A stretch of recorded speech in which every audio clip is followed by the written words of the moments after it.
in addition, I also was studying to take the MCAT exam for the third time. And I had a mentor this time around. The first 2 times I was kind of walking blindly. I used a course. It didn't help me very much. This third time, a mentor of mine through what's called the United Negro College Fund,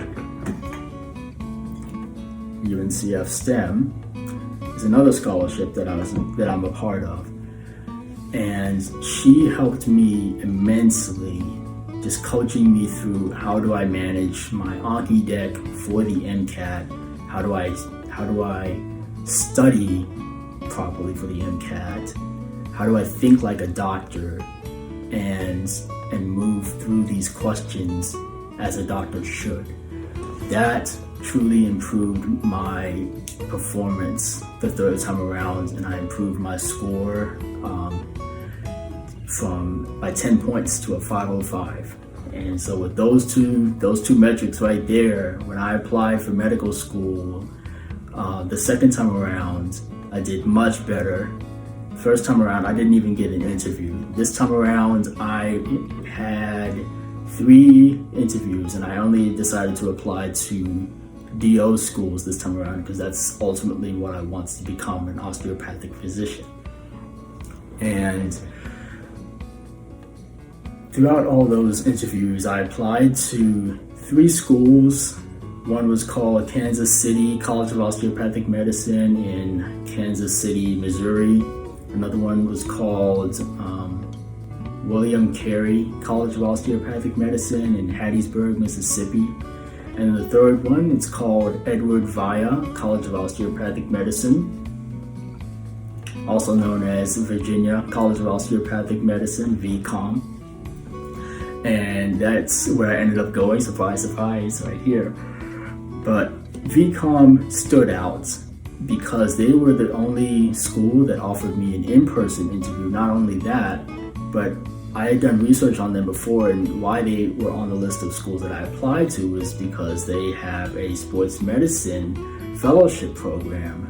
And the way a fellowship goes is that you go through 4 years of medical school, and then you do your residency, which is additional training in your field that you want to specialize in.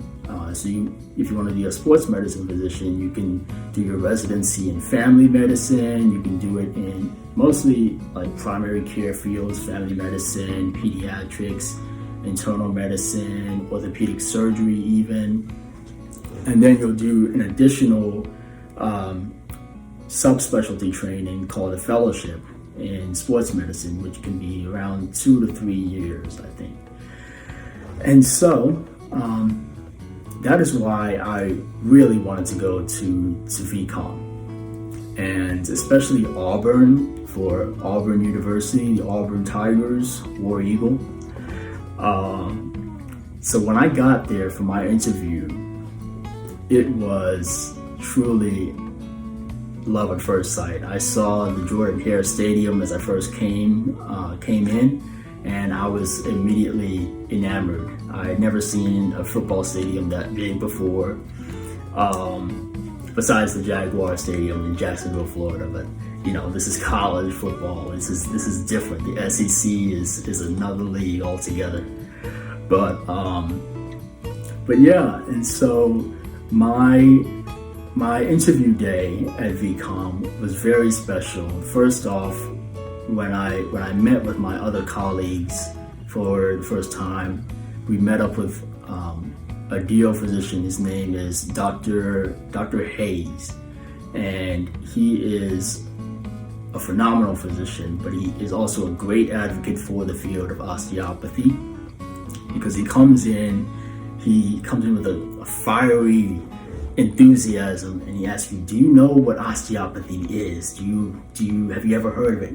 Okay, well, this is it. This is what it is. We use our hands to help heal the body. And he just came in, and from that moment on, I was smitten. I had 2 wonderful interviews, and they don't feel like interviews. When you know that you've had a good interview, they feel more like a conversation. And that's exactly how they felt for me. Interviewing with both my people, I really enjoyed it. And even afterwards, after my interviews were over, I met up with two students. They're second years now, but at the time they were first years. And they really said, "Hey, we want you here. We need more Black people here." And from that moment on, I was like, "This is it. I belong here." And during my gap year, I did a lot to improve my stance for medical school, but just also because I needed to make money to support myself through medical school. So I worked two jobs. One where I worked as a flexologist at a franchise called Stretch Lab, where I assisted my clients in performing assisted stretches and helping them achieve their goals, whether it was to be more flexible or to be able to pick up their child off the ground or be able to hit the golf ball further or without any pain. That was a wonderful experience, and it was also really great just training for what I would expect to see with osteopathic medicine, because it is hands-on. You have to ask for consent to touch, and I just had a wonderful experience there, and they sent me off really well. They really were very grateful for the experience or for my service that I helped them with, improving their clients' lives, and for that I'm grateful for that experience. The other job I worked with, Brooks Rehab, I worked as a facilities technician, where my job was to help patients that had neurological disabilities, Parkinson's disease, had suffered from stroke and recovered in some degree. Some of them had a few other neurological deficits. But my job was to help create physical exercise programs that helped them maintain their physical activity while they were also working with a physical therapist, so that at the end of the year they wouldn't have a lag or a decrease of what they gained with that physical therapist from the year before. And the patients there are just truly so grateful for someone to help and someone to talk to. A lot of them are in their older age, like 50s and 60s. And so just having someone to talk to and having that community around them was very, very much important to their growth and just maintaining what they had. I came in first, I had a very naive view that I was gonna go in and we were gonna improve their strength, like they were gonna get better. But unfortunately, with some of these neurological disorders, they're progressive degenerative disorders. So the best you can do is just to maintain and slow down that progression with physical activity, which, I mean, hey, that's even better in my view. And seeing how they change and how their attitudes improve, and just being able to lift their arm up a little bit more, just brings me great joy. And it just further solidified why I want to do more manual medicine, hands-on techniques, working with patients that have had more neuromusculoskeletal injuries as a sports medicine physician. And so I learned to strengthen a lot of friendships that I made in high school, but never really didn't know them very well. So through exercise, I helped out some of my friends that wanted to learn how to be more active, or get into calisthenics, which is bodyweight exercising. And it was just a wonderful time to just reconnect with others and experience that camaraderie around me. Additionally, I was able to shadow some sports medicine osteopathic physicians. Her name is Dr. Christina DeMatas, who she worked with Brooks, who she worked with the Mayo Clinic. and I was able to experience how she used osteopathic manipulative medicine on her patients, and it just was a great opportunity, a great experience, and I'm very grateful for what she was able to show me and the lessons that she was able to teach me throughout that process. But the highlight of that whole gap year was being able to receive that acceptance to VCOM, baby, the day before my birthday. So it was a wonderful birthday gift. And so yeah, man, that gap year was wonderful.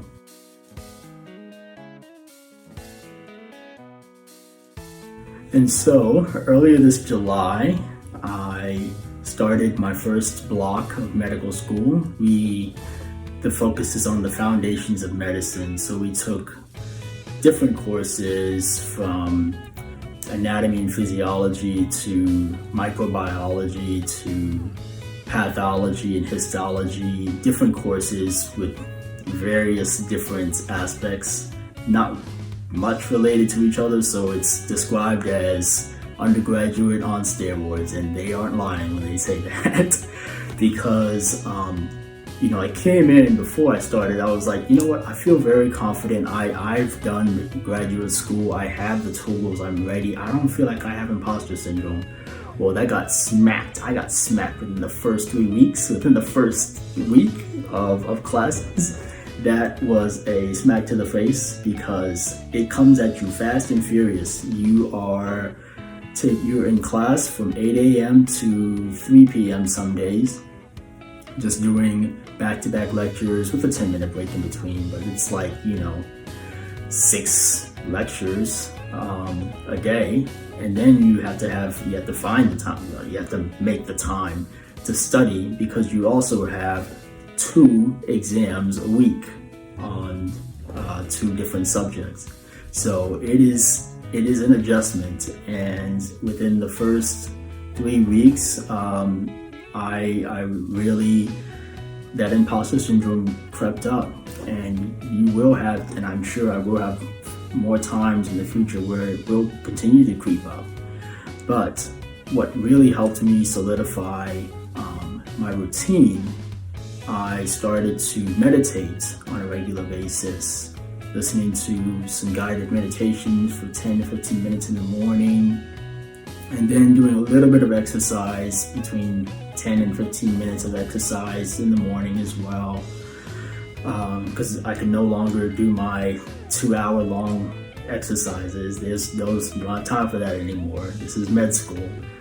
So, but you still have to have time for decompression and something to de-stress. And for me, that was meditation and exercise in the morning, maybe like a walk or something after class ends. But what also helped me was figuring out a fast way to meal prep and get my groceries really efficiently, so that I'm not wasting time there.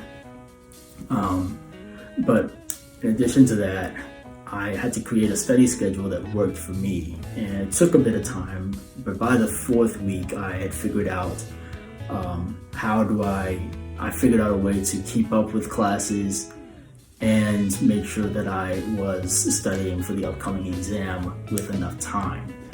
Now, granted, there's some days where I would only get 3 or 4 hours of sleep, and that's something that I'm looking to improve on this upcoming block. But I did well. I did really well this first block. The highlights of my first block in med school, most of all, I would say, just being in the osteopathic manipulative medicine lab and learning those hands-on techniques, learning how to palpate and feel the difference between what skin feels versus muscle and fascia versus bone, learning how to palpate the body, how to motion test the joints, things like that, was a great experience, and I'm very excited for learning more techniques in the future as we go forward. In addition to that, we also are tested on a standardized patient, where we have to know general diagnostic skills, how to take blood pressure, how to check pulse and heart rate. in addition to the soft skills, what we refer to as the humanistic aspects of the patient encounter, where you have to, if you don't know how to be empathetic, you have to learn the aspects of empathy and how to relate to your patient. Those aspects are the real tangibles of medicine and why you go into medicine, and it reconnected me with the good physicians that I'd worked with in the past, the ones that when I taught to, I felt listened to and heard, and I want to be that physician myself. So that was a great experience as well. Just learning, another aspect of it is learning from my second years, the same second years that told me that they wanted me here during my interview were some of the closest confidants, and we're paired with a big second year that he checks in on me and I check in with him as well. It's a reciprocal relationship, and I'm very thankful for that relationship that I have with him. He's eliminated the way, he's given me resources that have helped me with my classes, and for that I'm grateful. One of the great things of being affiliated with Auburn University is that we as VCOM students also get to attend the Auburn football games. And so I've been to a game before, I've seen what college SEC football is like, and I'm all in, go War Eagle. And it's truly a wonderful experience. And another highlight from my first block is that I participated in a talent show. I did a calisthenics routine, just showing everyone how they can get more active with exercise, just a little bit of exercise every day, showing off a little bit, you gotta show what you got. So I showed them some calisthenics skills, and overall, a big highlight from this block is that I am now a Navy Health Professions Scholarship Program scholar. And so after my 4 years of med school here, I will transition and serve back my time into the military through the Navy for 8 years. And so I'm very grateful to be on an HPSP scholar.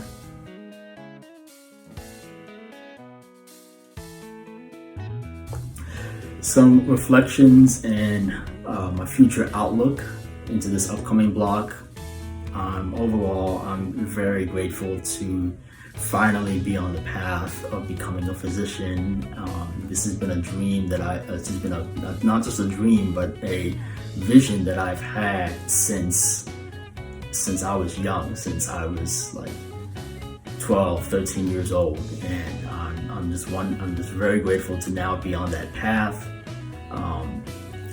In addition, being in an enriching environment here at Auburn and here at VCOM, surrounded by supportive students, colleagues of mine, and the faculty is just wonderful. I'm also excited for this next block. It's going to be musculoskeletal based, so a lot of different courses related to the musculoskeletal system. We're also going to start getting into cadavers in the anatomy lab. So we're going to start peeling back the layers, learning about the muscles, the nerves, the vessels, the vasculature, all of that. I'm just so excited for it because, as a sports medicine physician, that's my bread and butter. That's where I truly have a passion for. So I'm grateful. I'm looking forward to that so much. And I will continue to update you and on my medical school journey, and I hope to see you in the future. All right, peace out, Manly family.